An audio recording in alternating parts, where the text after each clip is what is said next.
بسم اللہ الرحمن الرحیم۔ الحمد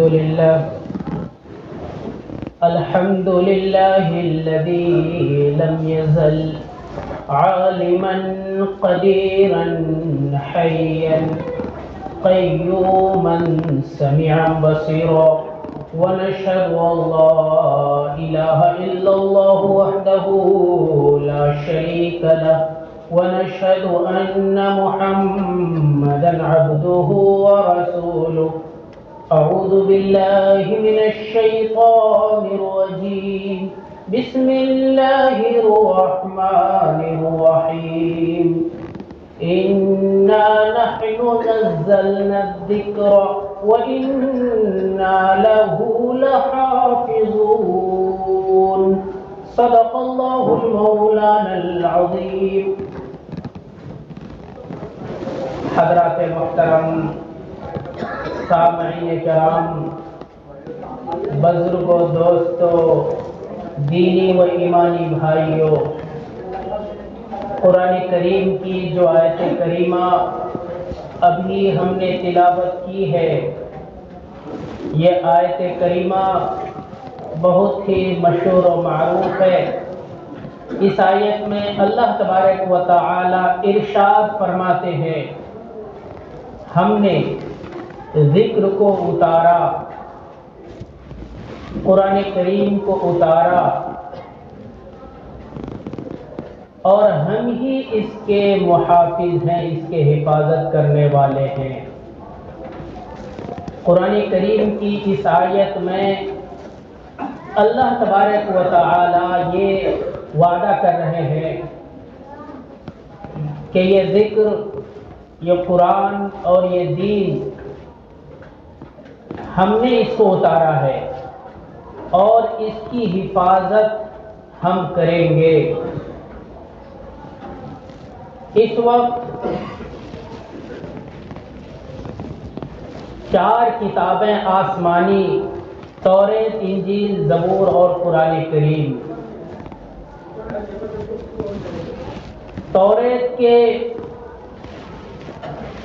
40 سے زائد نسخے آج بھی موجود ہیں۔ وہ لوگ یقین سے یہ نہیں کہہ سکتے کہ یہ کون سی کتاب ہے، وہ کون سا نسخہ ہے جو حضرت موسیٰ علیہ نبی علیہ السلام پر اتاری گئی تھی۔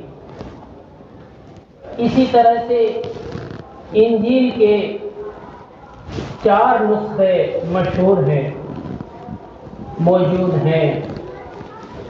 21ویں صدی تک اس کے بھی 20 سے زائد نسخے تھے، مگر ایک بار ان میں باضابطہ کونسل بلائی گئی عیسائی علماء کی کہ ان 20 میں سے صحیح کون سی کتاب ہے۔ بحث و مباحثے ہوئے لیکن کسی نتیجے تک نہیں پہنچے۔ آخر میں یہ طے کیا کہ ان کتابوں کو منبر پر رکھ دیں، تالا لگا دیں، اور صبح کو ہم لوگ آئیں گے، گر گرائیں گے اللہ کے سامنے میں، اور یہ کہیں گے کہ جو کتاب ڈھونڈی ہے وہ کتاب منبر سے گر جائے۔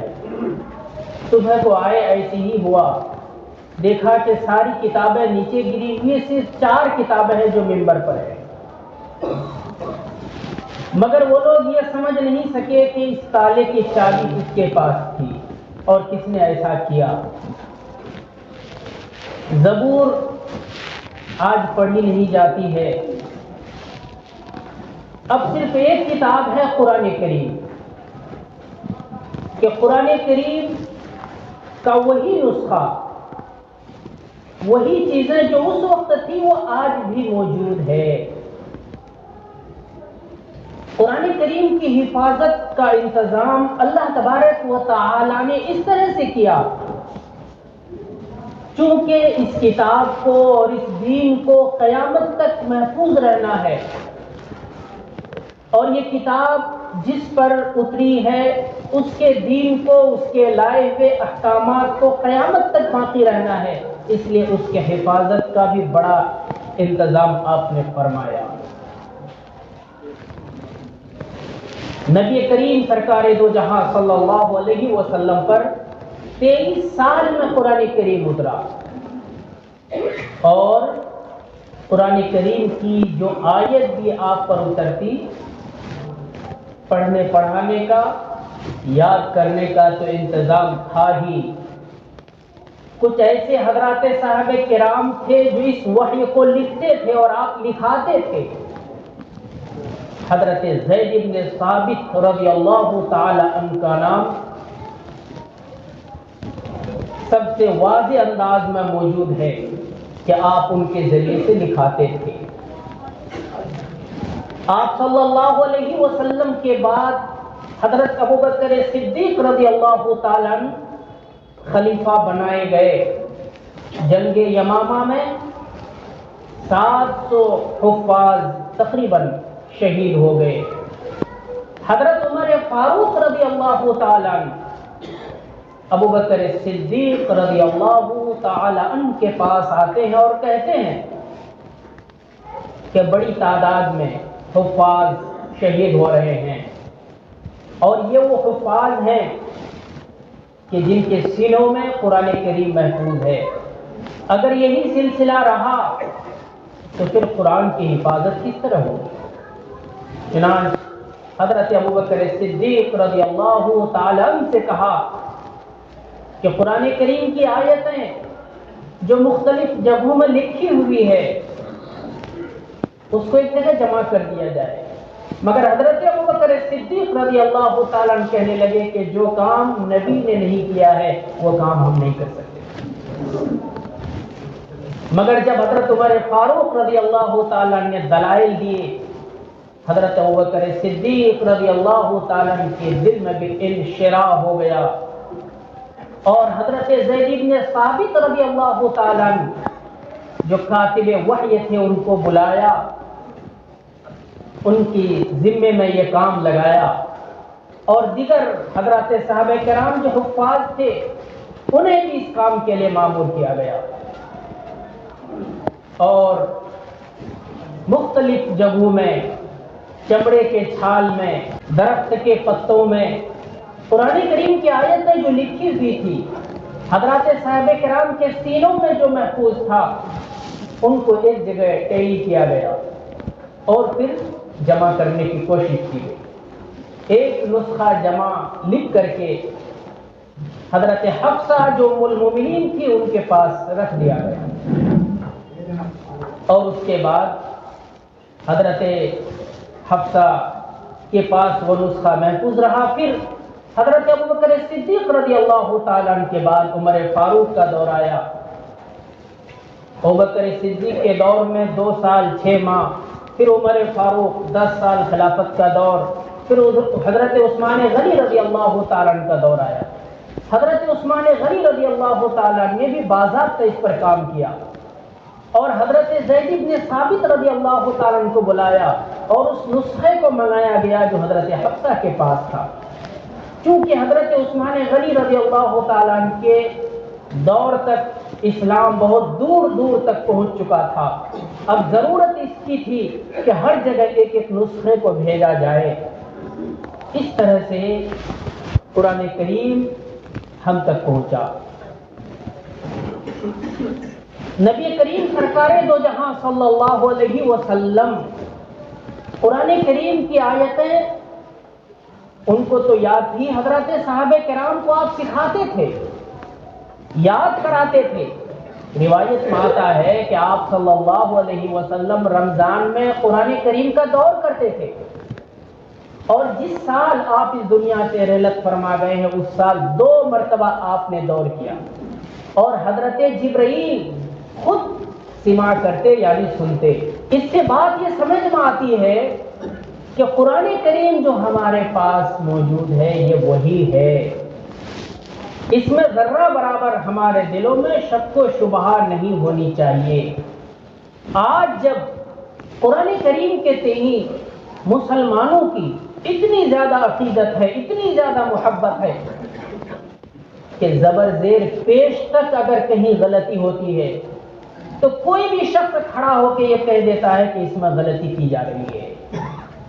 اتنی زیادہ محبت و عقیدت آج کے دن قرآن کریم سے ہے تو ہم یہ تصور کریں کہ اس روئے زمین میں سب سے زیادہ انبیاء کرام کے بعد جن کے دلوں میں اللہ کے لیے خشیت تھی، اللہ کا خوف تھا، وہ حضرات صحابہ کرام رضوان اللہ تعالی علیہم اجمعین تھے۔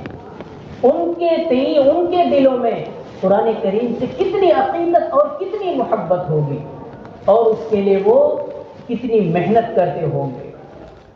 یہی وجہ ہے کہ دوسری جگہ اللہ تبارک و تعالی ارشاد فرماتے ہیں وَأَنزَلْنَا إِلَيْكَ الذِّكْرَ لِتُبَيِّنَ لِلنَّاسِ مَا نُزِّلَ إِلَيْهِمْ، ہم نے اس ذکر کو نازل کیا تاکہ آپ لِتُبَيِّنَ لِلنَّاسِ، تاکہ آپ لوگوں کو بیان کریں وہ جو ان کے پاس اتارا گیا ہے۔ مفسرین اس آیت کریمہ کی تفسیر بیان کرتے ہوئے لکھتے ہیں کہ اس سے بات یہ سمجھ میں آتی ہے کہ صرف قرآن کریم اور قرآن کریم کے الفاظ، حرف، زبر زیر پیش ہی محفوظ نہیں ہے بلکہ قرآن کریم کے معانی بھی محفوظ ہیں۔ یعنی نبی کریم سرکار دو جہاں صلی اللہ علیہ وسلم کی جو بعثت ہوئی قرآن کریم کو صرف یاد کرانے کے لیے نہیں بلکہ قرآن کریم کے معانی، تشریح اور وضاحت کو بتانے کے لیے۔ یہی وجہ ہے کہ ایک ایک آیت پر تفاسیر موجود ہے احادیث میں، اور وہی تفسیریں ہیں جو آپ صلی اللہ علیہ وسلم سے منقول ہے۔